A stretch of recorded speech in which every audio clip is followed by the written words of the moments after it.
Hello, everyone. My name is Denise Bitler. I am a member of the Career Experts Group. The Career Experts Group is an offshoot of a network of career practitioners, personal branding strategists, diversity, equity, and inclusion consultants. We share one mission to guide and support individuals at all stages of their career, from new college graduates to C-suite executives. Each month, we publish a newsletter, and this month's newsletter focuses on career transition. We're very, very lucky to have a career expert group contributing editor who is an expert in the area of career transition. So today we're joined by Marie Eddy, president of Eddy Career Services. Marie is a career counselor who helps clients who are changing careers. Marie's tagline, I think, really says it all, which is, I found my career path and now I want to help you find yours. Marie, I think that's such a great tagline, and it really exemplifies your purpose. First of all, welcome. We're so excited to have you. Can you tell me your career story? What did you do in the past? How did you pivot into coaching clients through career transition? Sure. Well, one of my first jobs out of college was working at a temporary employment agency, setting people up on temporary jobs. And during those 3 years, I got fascinated by all of the different jobs there were available. So in my early 30s, I went back to school and I got a master's in school counseling. Mm. And for 19 years, I worked in education. And a lot of what I did with students was preparing them for what's next. And so in 2018, I decided I wanted to do career coaching full time. And I left education and started my own business. And now I'm just doing what I love. That's phenomenal. That background seems like it would really be an asset for your clients coming into this. So, speaking of clients, what do you see as the biggest obstacle for people in transition in their careers? I think the biggest obstacle is lack of any career planning.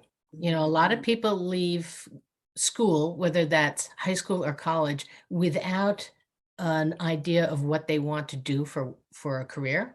And so they struggle a bit. Sometimes, they just fall into a job because their uncle says, come work for me at my company, that kind of thing. Um, but I think a lot of people don't do any kind of self-reflection on how their skills and interests relate to a career. Hmm. Yeah, and one of the things that is sticking out from what you have said so far is, when I'm dealing with college students, recent grads, from the resume side, I'll hear them say, "I need a job." Whereas what you're pointing out is they really should be thinking about their career, Mhm. not just a job. Yeah. So Where do their skills fit? Where do their interests fit? Yeah. exactly. When you come out of college, you got to realize you're going to be working for a very long time. So you want to make sure that it's something that you're Yeah. passionate about. Um, so when you're dealing with clients, how important is their mindset for a successful change? I think that's very important. People have to believe that there's a job out there for them, and they have the skills to do it, and they have something of value to give others. Hmm. That value part, I think is very, very important. The personal values and aligning values, I don't know that was as much in the forefront of people's minds pre-pandemic as it is now. Um, Right. so, so that's something that they hadn't had to think about before, and some people may need help fine tuning that, I would think. I think the pandemic gave people a lot of time to think, Mm, to do that self-reflection that they never had time to do before. right. And so you're right. A lot of people are saying, I want to do something that I believe in and that I feel purpose. Yeah, that's wonderful. So as a career counselor, what are your goals for helping someone in a transition? Well, from the obvious, finding a job that they love, Yeah. my goal is to build their self-confidence. A lot of people, sometimes they come to me because they were either laid off or fired, and that can really do a number on your self-confidence. And other times I've had people who work with me who they chose to leave, but they left because it was a toxic work environment. And so they came with a lot of self-doubt. Was it me? No, it wasn't you. Right. And so building up their self-confidence is one thing, letting them know that they have skills and they have value and they can really help an employer. And I'm going to help them find an employer that will value them. Right. Well, and I would think, I mean, I do quite a bit of interview coaching, and you can tell the difference between somebody who is confident in their skills and ability and somebody who's not, Mhm. in how they present themselves, how they answer.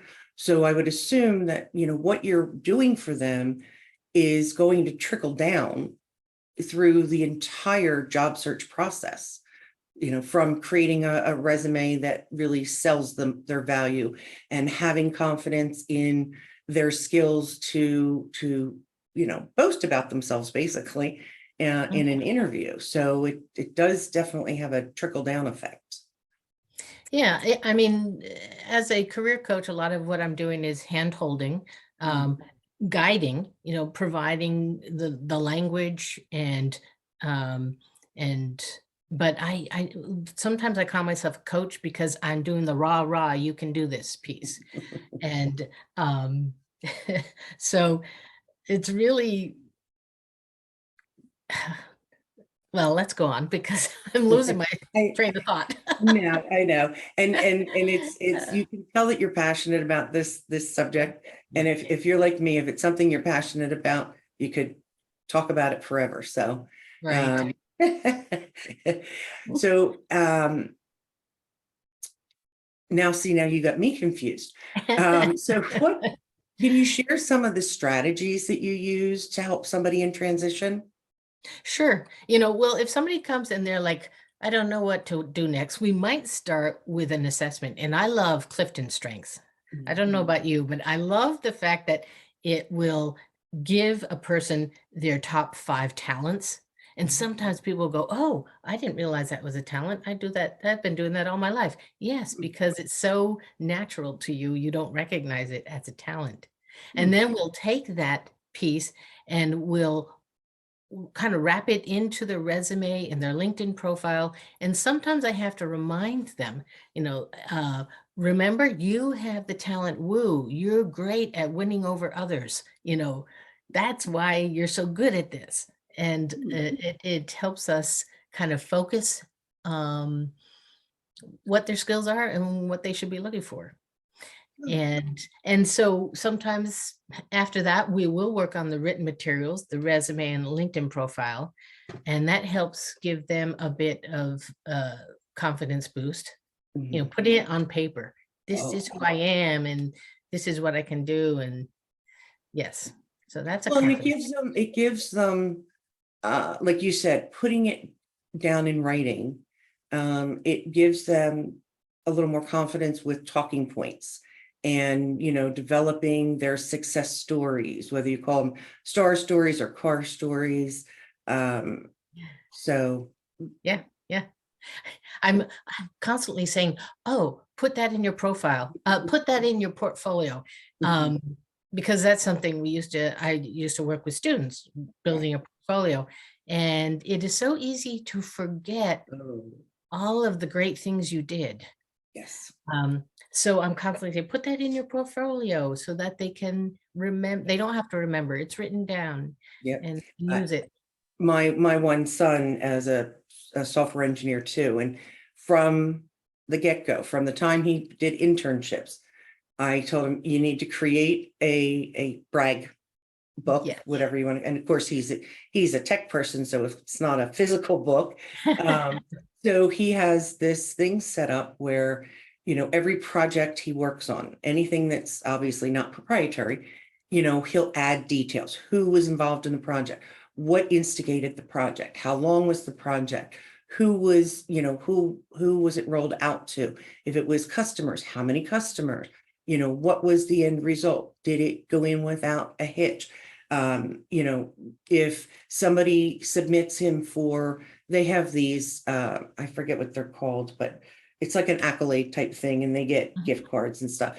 So if somebody does that, you copy and paste that. You copy and paste things from your performance evaluation. And it's become a habit now with him. And we just updated his resume actually because of the new promotion. And it was so much, I don't want to say easier, but more effective because he already had all this information. Right. So And you that, don't think, I'm going to remember this a year from now. No, write it no, down. yeah, Keep it I'm in a lucky I can portfolio. remember. I'm lucky I can remember what I had for dinner last night. Right. So, Uh, I know this whole process can seem overwhelming for some people. Is there a practical first step or couple of steps for them to get started? And even for them making the decision or coming to the decision that they need help, they need a professional. Yeah. Well, as we mentioned, it can be overwhelming, and that's another great reason to hire someone to walk you through the process. And so we do work on the resume and LinkedIn profile and getting those up to speed so that they will pop and employer will notice them. Then we also, I love talking to people about the importance of networking. And so we'll talk about using LinkedIn effectively and getting out there and actually, making calls and using your network to find your next job. So Great. that's one of the pieces we do. Yep. And for people in career transition, one of the rule of thumb is, for your resume, for your LinkedIn profile, you are writing it for the job you want, not the jobs you've had. Right. Very difficult for some people. And the resume, who's the audience? It's the employer. You're not writing it for yourself necessarily. You're writing it for someone else. Yeah. Right. Exactly. Exactly. So are there any useful books, podcasts, anything that you would recommend for people who are either in career transition or thinking about it? Yes, I'm going to share with you two of my favorites that I've read in the last 6 months. And the first one is Switchers by Don Graham. And this is an excellent book. It's written for people who are changing not just jobs, but like changing careers from one industry to another or from one function to another. And Dawn Graham, she no longer has it running, but she had a podcast for 6 years that is still available. I've listened to it on, my iPad, and I just love her podcast. So look for Dawn Graham on whatever you listen to your podcasts, because she does a great job. And my second book that I enjoyed was Recalculating by Lindsay Pollock. She wrote this during the COVID pandemic. So it has a lot of kind of, not a lot, but a few references. And I just love her style. And the advice that she gives matches advice that I would give. So of course, that's probably why I love her. But this is a good book. Good book. Great. I thank you so much for sharing those. So where can people go to find more information? Try that again. Get more information about your services, reach out about potentially working with you. Well, I have a website. It's www.eddycareerservices.com. Or you can look me up on LinkedIn and reach out to me there. So look for Marie Eddy, EDDY. Yeah. Perfect. All right. Well, Marie, I want to thank you so much for talking with us today and really sharing such great information. Um, for people who are potentially going through one of the toughest challenges, transitions of their career. So I know that they'll find this information very, very helpful. And again, if you would like more information, you can check out Marie's website.